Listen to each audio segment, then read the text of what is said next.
I'm here with Bonny Specker, epidemiologist, who is going to give us an update of what has been happening with the COVID-19 situation in our area, across the state, and also across the nation and in the world. And today she's also going to talk to us a little bit today about the Delta variant, one of the things that you may have seen in the news. Bonny, can you tell us a little bit about that variant and how it affects COVID-19? Sure. I spent more time a couple weeks ago giving a lot more detail on the variant than I am today, but I did just want to let people know that it is more transmissible or more easily transmitted. And it's the Delta variant, and of all the different variants so far, this one is the one that is the easiest to pass on to other people. It is increasing in the United States, and it's important for people to be vaccinated, because the only way that this virus, especially this variant, is we're going to be able to stop it from spreading so much is to have a higher percent of the population vaccinated. And I think there is a concern nationally as well as globally that there could be a resurgence in COVID this fall in areas where the vaccination rates are low. And when you say something's more transmissible, one of the things that is important to remember is that something that can be transmitted really easy is going to require a higher percent of the population to be immune to it in order to kick into that herd immunity, because if something can transmit super easy, you need a lot more people immune in order not to spread it. So that's important. And I don't think South Dakota is at near that level yet. A couple weeks ago, we talked about what percent of the population was tested positive for antibodies to COVID. And I think back in April, it was around 20-some%. So if you put that on top of our 44% that are vaccinated, and again, there's some overlap there. So the best we could count on is about a 64% of the population being immune to this virus. It's likely to be much less than that. And this Delta virus, they're now talking about 80% of the population needing to be immune in order to prevent its spread. Now, I think there are certain counties within South Dakota, and I'll mention that a little bit later on, where they're doing better than other counties, but I'll talk about that soon.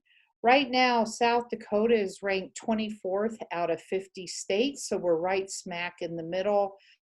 We originally started much better in terms of what percent of our population was vaccinated, but we have fallen behind, and it's only about 45% of the total population. And that's counting children too, because they're also important when we're talking about herd immunity. Now, if you look at the state rankings, this is out of 50 states. Rank of number 1 is the highest, and I just wanted to go through these. This is nothing. The only things having to do with the last 7 days are the test positivity, which is the first 2 bullets here. We have the 6th highest percent positive test in the last 7 days. So this is a number that we want low. We don't want to be high. So I've bolded this yellow as sort of a warning. Our test positivity is at 5%. Which isn't too bad. I mean, if you think back in November, I think our test positivity was running around 20%. So we're doing better than we did in November. But if you look at us nationally, we're still not as good as a lot of other states. We had the 44th highest number of new tests reported in the last 7 days. This is saying that people are not getting tested. You want this to be a lot higher. We're at 408 tests per 100,000 people. The US is at 971, or almost 1,000 tests per 1,000 people. So this is in the previous week. South Dakota has had the third highest total reported cases compared to the other states, and we were 10th highest in total reported deaths.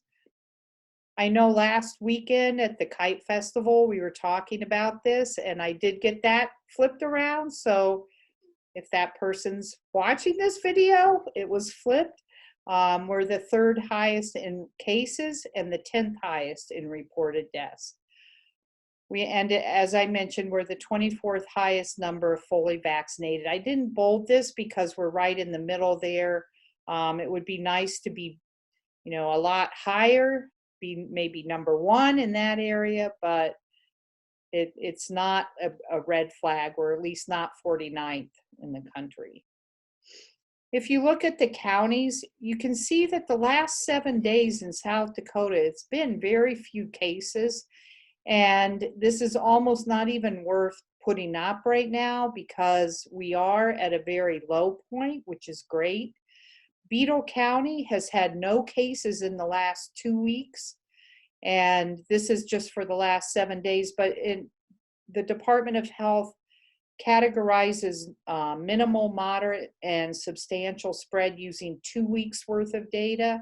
And in those 2 weeks, Beadle had none. So Brookings, Brown, Davison, Minnehaha, and Yankton are all in minimal spread right now. They have values in that range that the CDC uses over the last 2 weeks.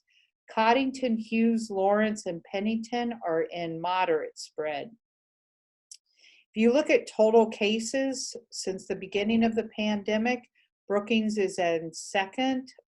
We've had the only county with fewer cases per population size is Lawrence. And if you look at total deaths, we have the lowest.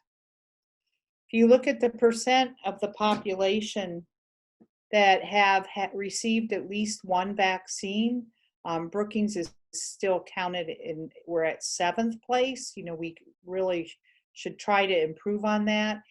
And I'm not sure if I included it this week, but 2 weeks ago, and also in the slides that you're posting, there is a slide that gives the vaccination rates by age groupings.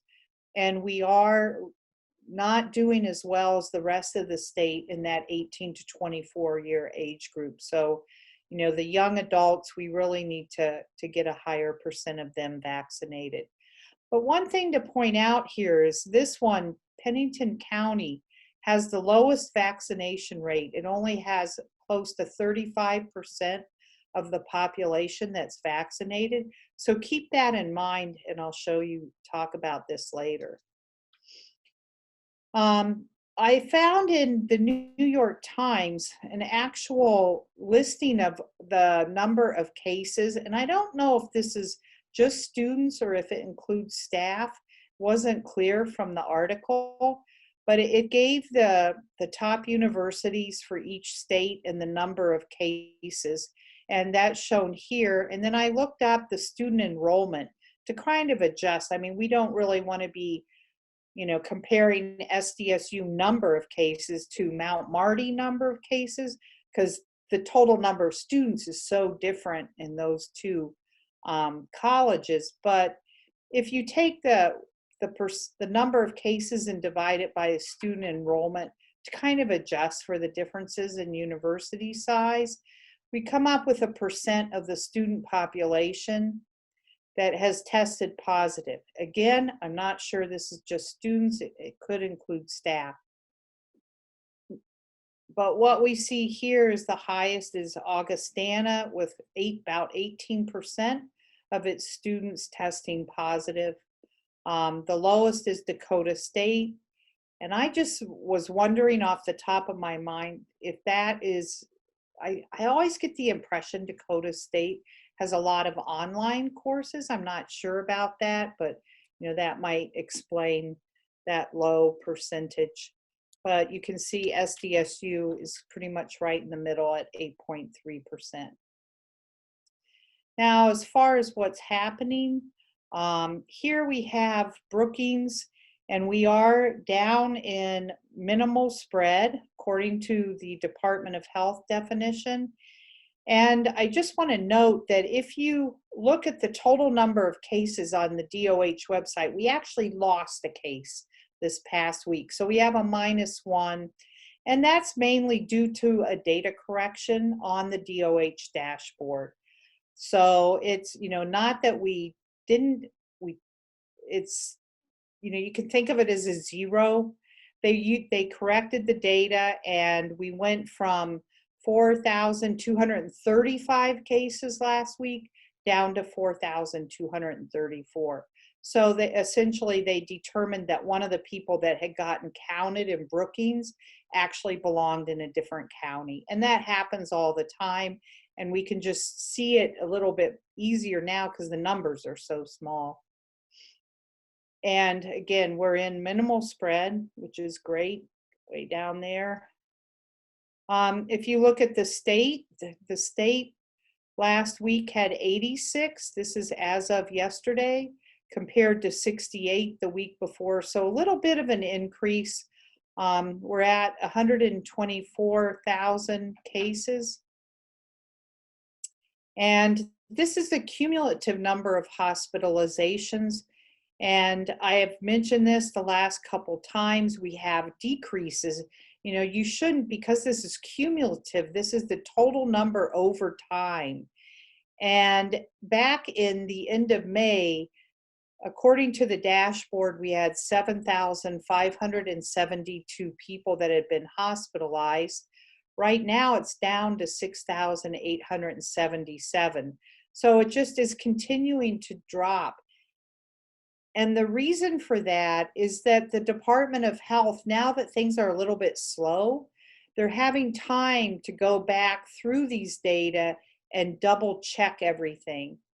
And an example of what could be happening here is if someone was admitted with COVID and then was discharged, and then 2 weeks later was readmitted with COVID again, that may have been counted as 2 admissions last time, but now that each person can only be counted once. So they've taken out those duplicates. And there's a variety of other ways that this number can be decreasing. Hopefully they will finish fixing these data pretty soon, because the total number of hospitalizations is how I actually count how many new admissions there have been. I take the ever hospitalized today, subtract what was posted yesterday, and that gives me how many were admitted in the last 24 hours. So I can't do that for several weeks now, about 5 weeks. I have no idea how many new hospitalizations are occurring. There's no way to figure that out on the dashboard until this data gets fixed. And Brookings has the same problem. So I didn't post the hospitalization for Brookings because those numbers are still decreasing. But if you look at total deaths, which we haven't had in Brookings, no deaths for quite a while. In the state, we've had 2,029 deaths. There were 3 deaths this past week, and there were 3 deaths the week before. So it's pretty steady run the last 3 weeks at about 3 or 4 deaths.